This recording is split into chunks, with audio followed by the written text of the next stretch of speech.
UFO की बात America की तरफ से आ रही है, या एलियंस की बात आ रही है, या हमारे बीच में कई और प्रजाति के लोग भी रहते हैं जो कि जिसको हम, चाहे आप सुर असुर के रूप में समझें या किसी और तरीके से समझें, उसको भी थोड़ा सा बताइए कि क्या ये संभव है या ये सिर्फ एक फिक्शन जैसा लग रहा है। देखिए, लोग जानना बहुत कुछ चाहते हैं, जैसे आपने जितने भी सारी जानकारी दी, लोग जानना बहुत कुछ चाहते हैं, वो एक क्यूरियोसिटी है ना, ये जानना है। या फिर आपने जो सुर असुर की बात कही वो भी है, सुर असुर तो पक्का है, इसमें कोई वो नहीं है।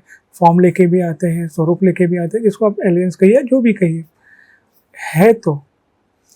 लेकिन केवल ये जानकारी रखना आवश्यक। अगर मैं कह दूं अरे हाँ है, तो फिर क्या आगे, फिर एक अच्छा न्यूज़ बन सकता है, अरे यूजी ने भी कह दिया है ना, जिन कि ऐसा ऐसा है। अब इस खबर को लेके करेंगे क्या, है ना। प्रश्न आता है कि अरे हाँ मैंने कह दिया कि हाँ ऐसा ही है, या मैंने कह दिया ऐसा नहीं है, दोनों भी हिसाब से इस मैसेज को लेके अब लोग करेंगे क्या। लोगों को अपनी भूमिका माननी होगी, जो हमें दादाश्री भी सिखाते हैं कि आप अपनी भूमिका तय करें। आप सक्रिय हैं या निष्क्रिय हैं। निष्क्रिय का दोनों अर्थ है, एक तो कुछ भी नहीं करता है पर वो भी निष्क्रिय हो गया, दूसरा निष्क्रिय वो जो सिर्फ ब्लेम करेगा, गलत खबरें फैलाएगा, है ना, जिम्मेदारी नहीं लेगा, सिर्फ लोगों को भ्रमित कैसे रखे उस पर ध्यान देगा। ये एक समाज हो सकता है जिसको आप असुर भी कह सकते हो। अब हम उस समाज से आते हैं क्या कि केवल लोगों को भयभीत करे, सिर्फ इंफॉर्मेशन, वो सही भी हो सकता है, सिर्फ इंफॉर्मेशन ही शेयर करके चुप बैठ जाए, बराबर, डर में रखें लोगों को, गलत इंफॉर्मेशन और रिस्पॉन्सिबिलिटी नहीं ले, तो निष्क्रिय समाज हो गया। तो कौन, अपनी भूमिका क्या है। दूसरा है सक्रिय समाज, जो आज आप और हम कर रहे हैं, कि जहाँ पे लोगों तक सत्य पहुंचा रहे हैं, सत्य के साथ साथ समाधान पहुंचा रहे हैं, सोल्यूशन पहुंचा रहे हैं, हेल्प इज अवेलेबल ये कह रहे हैं, आप हमारे साथ चलो उसकी बात कर रहे हैं, है ना। यहाँ पे कोई क्लेम नहीं है कि भाई यही है वही है यही करना, ऐसा भी नहीं है। आपको विकल्प दिया जा रहा है। एक मित्र होने की बात है, हम आप सबसे कह भी रहे हैं कि हम आपके साथ चलने को तैयार हैं।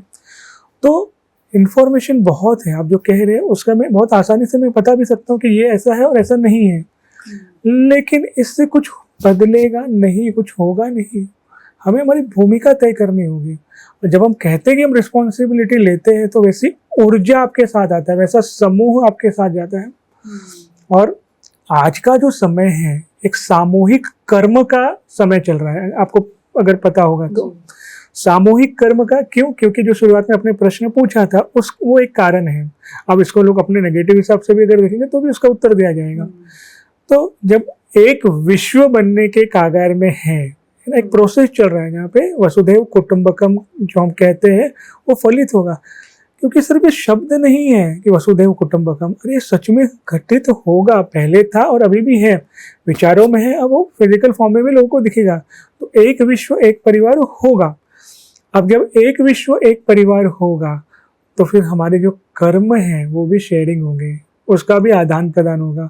क्योंकि आप जिनके सानिध्य में रहते हैं, जिनके एसोसिएशन में रहते हैं, जिनके साथ उठते बैठते हैं, जिनके साथ शेयर करते हैं, तो कर्म भी शेयर होते हैं, ये आपको पता ही होगा।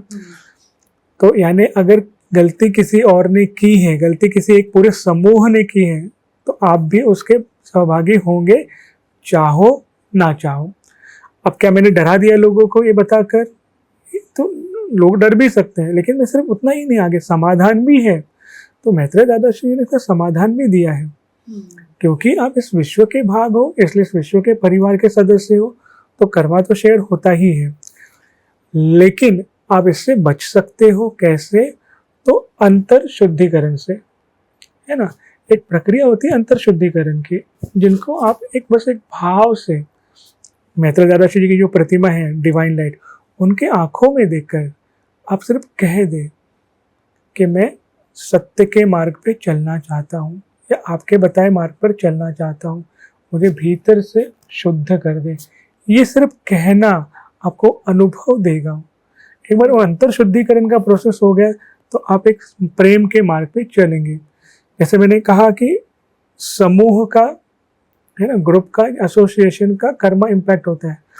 संकल्प क्या है उस समूह का, जैसे एक देश का संकल्प ही यही है कि आतंकवाद फैलाओ, तो वहाँ के लोग बच नहीं पा रहे हैं अगर आप देखोगे तो वैसे ही मैत्रीबोध परिवार का संकल्प क्या है? प्रेम का, शांति का, मैत्री का, लोगों तक कृपा बरसाने का।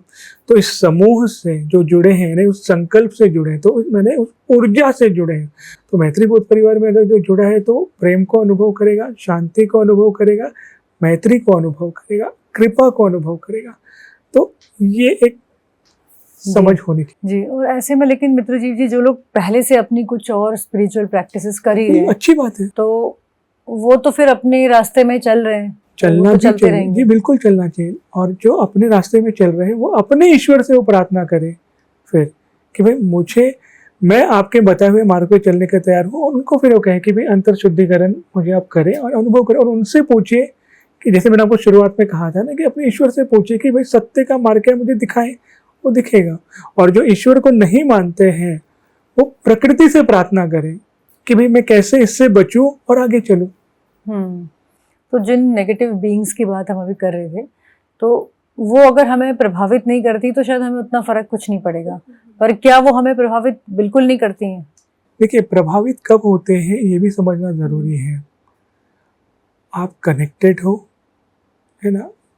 जैसे मैं एक एग्जांपल देता हूँ, आप सपोज कहीं जा रहे हो, किसी का टक्कर लगे, साधारण व्यक्ति की बात कर रहा हूँ, अब आप जिससे टक्कर हुई वो वीक बंदा है, तो आप शायद उसके ऊपर थोड़ा सा बोलते हैं ना अपना रोब जताओगे। अब वो स्ट्रांग बंदा है तो क्या करोगे, आप निकल जाओगे, ठीक है गलती हो गई, चलते हैं जी। तो ऐसे ही होता है। तो अगर आप कमज़ोर हो मतलब कैसा, विचारों से, एक्शन से, आपके जीवन में कुछ एक बोलते हैं ना, एक सटीकता नहीं है या कोई मार्गदर्शक नहीं है, तो फिर वो इम्पैक्ट होते हैं। फिर वैसे आप कनेक्टेड हो, और कनेक्टेड से ज़्यादा आपकी ऊर्जा कब बनती है पता है, कि आपके जीवन में कोई उद्देश्य है और आप फुल फोकस होके कर रहे हो, तो उसकी भी एक ऊर्जा, एक इम्पैक्ट बनता है। बिल्कुल। खाली ही दिमाग हो, कुछ भी नहीं है, कोई भी नहीं है, तो आप वीक बन गए, तो वैसा इम्पैक्ट अलग होता है। तो नकारात्मकता से बचने का एक ही है कि आप एक सही दिशा में, सही गति में, सही एसोसिएशन में आप रहकर आगे बढ़े ना। आपने इतनी अच्छी बातें आज बताई हैं। मैं अंत में चाहूँगी कि आप जिस संदेश को लेकर के आए हैं, तो उसको आप किस तरह से आगे बढ़ा रहे हैं, और कैसे हर व्यक्ति, देखो हम जानते हैं कि हर आत्मा जो है प्रेम स्वरूप है, तो वो अपने इस स्वरूप से कैसे कनेक्ट हो? अपने सत्य स्वरूप से अगर कनेक्ट करना है तो अपने आप को समय देना होगा थोड़ा। 24 घंटे हैं, उसमें से 10 मिनट 15 मिनट तो स्वयं को देना होगा। अगर हमें किसी से मैत्री करनी है तो समय देना होता है। तो वैसे ही आप अपने आप को समय देके अपने आप से पहले मैत्री कीजिए। एक बार आपने स्वयं के साथ मैत्री कर ली ना, तो बहुत कुछ आसान हो जाता है, क्योंकि सबको सब कुछ पता है अपने बारे में छोड़ के। हमें अपने बारे में, अपने विचार, अपने तरीकों के बारे में सच में नहीं पता है। हम कोई क्यों कुछ कर रहे हैं ये कभी कभी नहीं भी पता होता है, बस एक पैटर्न में फ्लो हो जाते हैं, क्योंकि बाहर ज्यादा देखते हैं ना, बिल्कुल भीतर नहीं बिल्कुल देख बिल्कुल। पाते हैं। और आज सबसे बड़ा तो जो दुखदाई चीज हो गई कि हर कोई अपने मोबाइल में ही, अगर खाली समय है तो अपने आप से ज्यादा वो फिर मोबाइल में लग जाता है ना। तो पूरा समय उसका फिर मोबाइल के लिए हो गया। तो स्वयं को समय दे, ईश्वर की कृपा और ईश्वर आपके भीतर है उसको अनुभव करें। यानी हम यही संदेश, मैत्रीबोध परिवार यही संदेश लेके जा रहा है सबके पास, कृपा पहुंचाना है लोगों के पास, सेवा और प्रार्थना के माध्यम से। और ये आपके पॉडकास्ट के माध्यम से भी मैं लोगों से यही रिक्वेस्ट करूंगा कि स्वयं से मैत्री करें, स्वयं को जाने, और इसलिए स्वयं को समय दे। 15 मिनट भी दिया तो बहुत है,